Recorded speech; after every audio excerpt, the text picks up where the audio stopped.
سلام تمام دوستان، به چنل کوردراما خوش اومدین. تو این ویدیو میخوام 3 تا سریال عاشقانه و باحال که دوبله فارسی شدن رو بهتون معرفی کنم. اگه شما هم از طرفداران سریال دوبله شده هستین، بهتون پیشنهاد میکنم کانال ما رو سابسکرایب کنید و زنگوله بغلش هم در حالت آل بذارین، چون هر هفته چهارشنبه ها معرفی سریال های دوبله شده داریم. بریم سراغ سریال ها. سریال او هرگز نخواهد فهمید.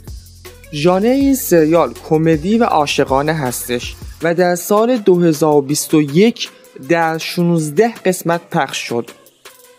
داستان سریال در مورد دختری به نام یونسونا هستش که توی شرکت لوازم آرایشی کار میکنه و آرزو داره که یه روز بتونه برند آرایشی خودش رو ایجاد کنه.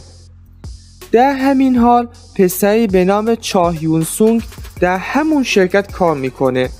یونسونا به عنوان ارشد چاه یونسونگ انتخاب میشه و باید تجربیات خودش رو به زیر دستش انتقال بده.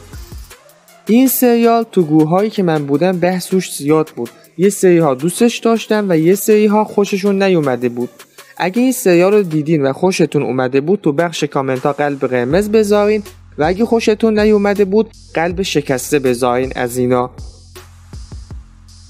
اگه تا اینجا ویدیو همراه من هستی دمت گرم، ویدیو لایک کن. بریم سراغ سریال بعدی.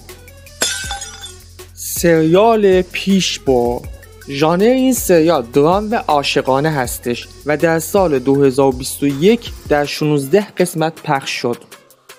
در سریال پیشبو شاهد داستان زندگی پسری جوان به نام کی سئون گیوم هستیم که زمانی دونده حرفه‌ای و عضو تیم ملی بود، اما یک اتفاق باعث شد ورزش حرفه‌ای رو کنار بذاره و به عنوان مدیر برنامه ورزشی مشغول به کار بشه. اون با زن جوونی به نام اومیجو آشنا میشه. میجو مترجم هستش و فیلم‌های سینمایی رو زیرنویس میکنه. رابطه عاطفی میان این دوتا شکل میگیرن. البته این سریال 2 تا شخصیت دیگه هم داره. یکیش سودان آ هستش که به عنوان مدیر عامل یک مؤسسه ورزشی کار میکنه و نفر بعدی هم یک دانشجوی هنر به نام لی یونگ هوا هستش. سریال وقتی هوا خوبه. ژانر این سریال عاشقانه و درام هستش که در سال 2020 در 16 قسمت پخش شد. داستان سریال در مورد موک هوون، دختری خوب و با شخصیت معمولی هستش که از دوران کودکی به ویولون علاقه داشت و آموزش‌های اون رو یاد می‌گرفت.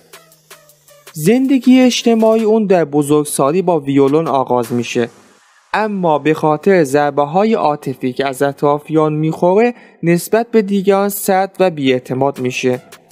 اون که زندگی در سئول براش سخت و طاقت فرسا شده تصمیم میگیره که به زادگاه خودش در روستای بوژیون برگرده. در اونجا با یونسوپ آشنا میشه، مردی که در یک کتاب فروشی کار میکنه و زندگی کاملا ساده ای داره. اون توجه موک هوون رو به خودش جلب میکنه. از خلاصه‌ای که از سریال گفتم کاملا مشخصه که سریال روند آروم و بی‌حاشیه‌ای داره، پس اگه دنبال سریال های جذاب هستین این سریال شاید مناسب شما نباشه. راستش من خودم این سریال های بی‌حاشیه و آروم رو میبینم خوابم میبره. چند نفرتون مثل من هستین تو کامنت ها واسم بگین. یادتون نره که یک شنبه هم ویدیو داریم. منتظرتون هستم. اگه دنبال سریال های دوبله شده تاریخی هستی بهت پیشنهاد میکنم ویدیوی بعدی هم ببینی.